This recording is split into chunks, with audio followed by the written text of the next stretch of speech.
And I'd like to walk you through a presentation made by myself at Visible Systems Corporation on business strategy data alignment. And what I did was I went over a worksheet talking through a retail business scenario. And that retail business scenario involved a small retailer who was interested in understanding what promotions work the best with its customer base. And it's a retailer that essentially sells different products, including that of beauty products, electronics, to name a couple more, clothing, and even games. So the question is, which products are resonating with the customer base? And one way to find that out is to sell a product in conjunction with promoting it. So in getting some insight from the data on which promotions were well liked by the customers, one can conclude from that, therefore, which products are selling over some of the others. So in the product categories were things like convenience products, or there were some things like a niche product or a premium product. So that was another combination of the sale attributes that one wanted to understand in this process. So let's take a look at the worksheet that we stepped through during the summit, showing exactly how we can set up the data that we needed to ascertain the insights that we're looking for. So the first thing we wanted to do is understand what our business strategy is, and I think we had just mentioned that, and that is to align the product promotion to our consumer behavior. We also wanted to identify the consumer demand for products and services, and that would be our overall goal as a retailer, with the objective of defining a market segment based on specific consumer sentiment. Now, we had these key performance indicators, and you can see those as follows. We want to increase our consumer net promotional score from 7 to 9. We want to increase the promotion campaign effectiveness to 82% from currently 56%. And we want to achieve our consumer satisfaction rate to at least 90%. Now, for us to meet those key performance indicators, we needed to set some capabilities in place, and we needed to also derive value streams from those capabilities.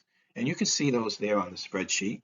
For example, to align the product promotion to the customer behavior, we need to really digitize the product promotions from the overall planning, designing, and implementing those promotions to understanding the effectiveness of each one of the promotions.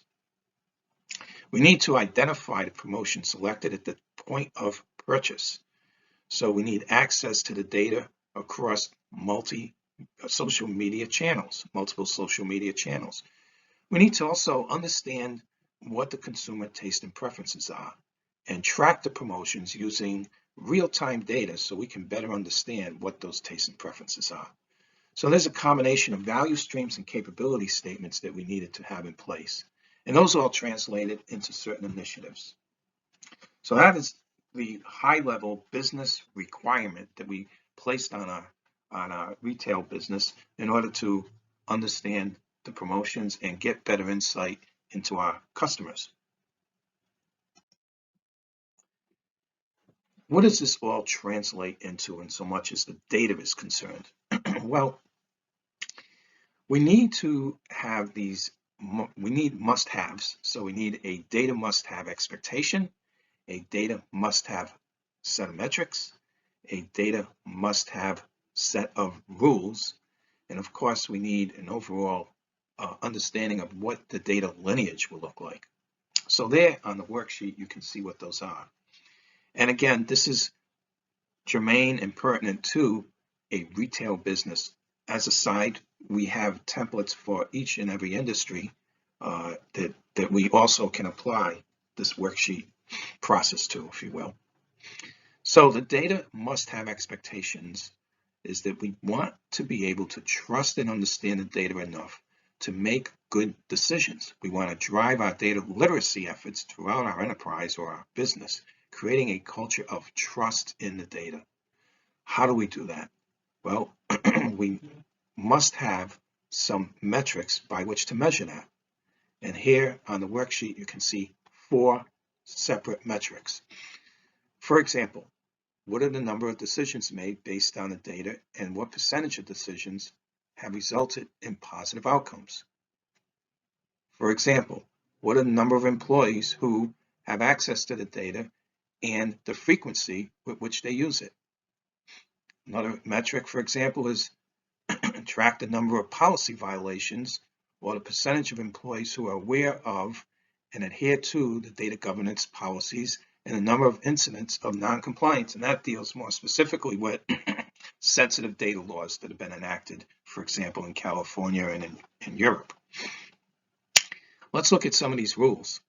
Well, we want increased accuracy and reliability of data, and that's only going to be achieved by incorporating rules around and about the data and making sure that these rules are followed as a standard data relationships. What are those standard data relationships? Well, when a purchase is made, a product needs to be associated or is associated with a promotion.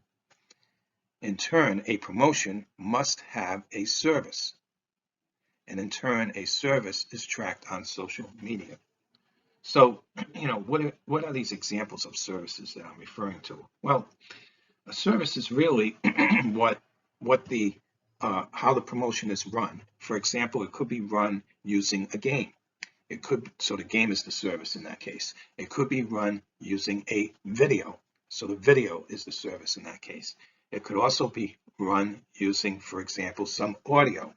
So that's the service. So it's important to understand the service is the implementation of the promotion. Okay. All right, so let's keep going.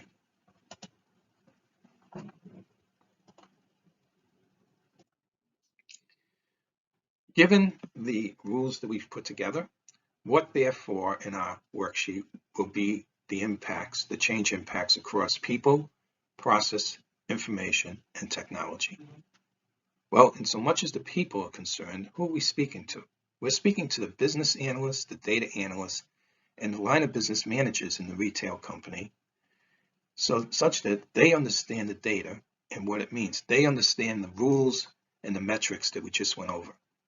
The process is similar, and that is to say that they need to understand how to connect to the data to gain insights and leverage these insights into making some better decisions. Once they see which promotions are well liked, what combination of promotion, service, and product is used, they will be able to make well-informed decisions about their retail business.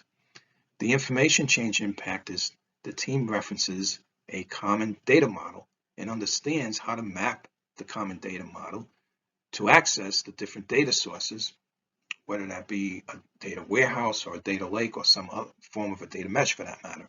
And the technology impact is that we must use a technology that allows accessibility to distributed and possibly disparate data sources while reducing the amount of extraction, loading, and transforming, essentially a technology that gives us access to near real-time data.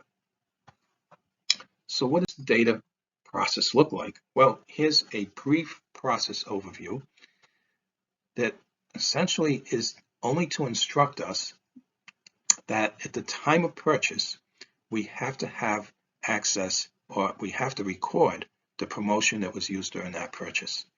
At the same time, we need to understand the interaction of our customer with the social media channels. So those particular artifacts, if you will, or data objects, they need to be taken into consideration during the customer purchase. The data model, well, as you would imagine, we need to understand how our product relates, or products relate to our different promotions, how those promotions are related to the different services that are used for the promotion. And we also need to understand the promotion in terms of when it's run, start date, end date, and what the calendar looks like for across all the promotions and in turn across all of our products. Now it gets a little interesting because we can take a look at the actual data. And in this case, what we've come to understand is that the contest that we used as our promotion was actually the promotion that was the most liked by our customer. And the product that we found that promotion worked with the best were electronics, and specifically computers. The product category fell into two groups, that of a commodity and that of a convenience category. Pretty interesting. Now, we also find out with with our insights on this that the, the giveaways that we used as another promotion, these giveaways to our top grossing customers, were very much liked, and they were actually games that we were giving away.